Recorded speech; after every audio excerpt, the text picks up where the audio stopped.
men ought always to pray. Have you inquired about what happened that gave the devil the advantage over your family?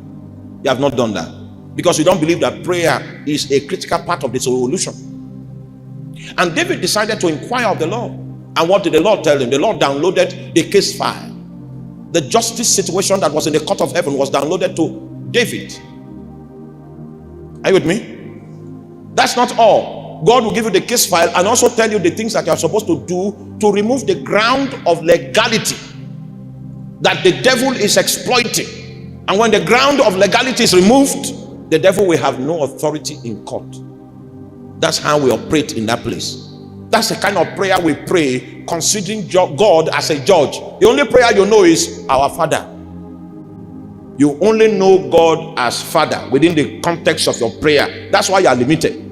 There are some justice issues that God cannot put aside until adequate litigation is done based on the resources of the New Testament. That's how I prayed about my family, because I saw my grandfather at 110 years old. I saw him.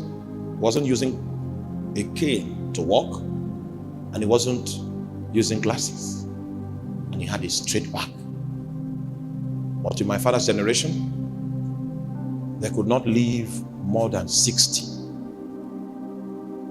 If you arrive 60 years, you have accomplished your life expectancy from the days of my father. Meanwhile, I saw my grandfather at 110 with a straight back. Straight back.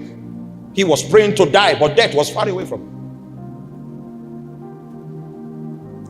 It's only spiritually intelligent people will know that something has happened in the justice sector that has influenced life expectancy.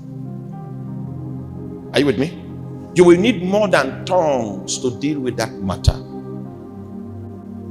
Because the power of the average Christian and the power of the youth congregation, the youth generation of Christians is speaking in tongues.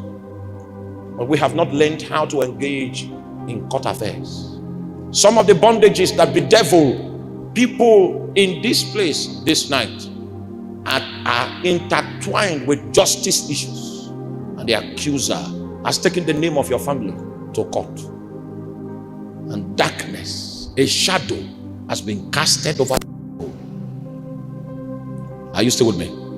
And God, in his capacity as a judge, what he wants to achieve with that capacity is to bring salvation to you. But you must understand how to prosecute prayer within that context in order to remove the ground of legality that Satan had. For humankind, the ground of legality was the fruit we ate in Eden. And the position of the justice system of heaven was that we'll have to die. And that's why when redemption was coming to us, it came in form of a man who had the ability to die.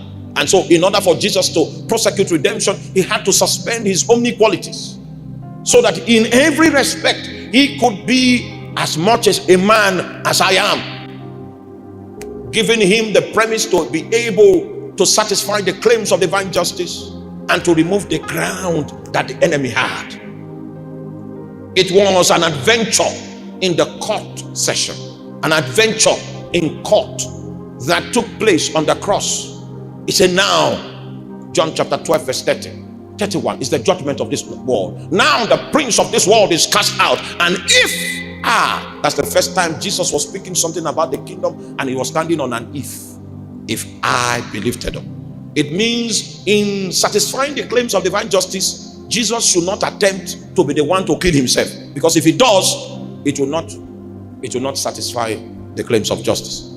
So there's an aspect of the protocol, of the process, that someone else will have to do.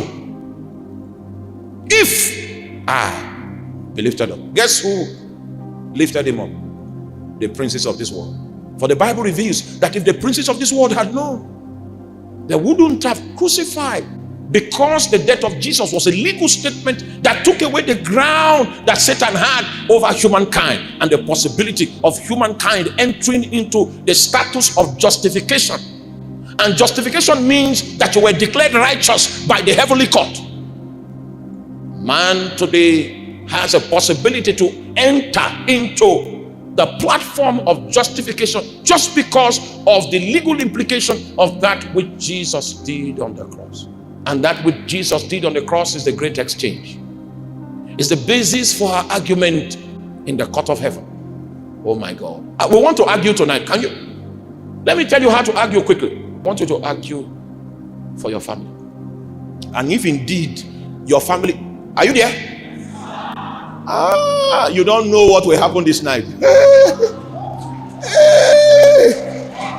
Kamine so kapula.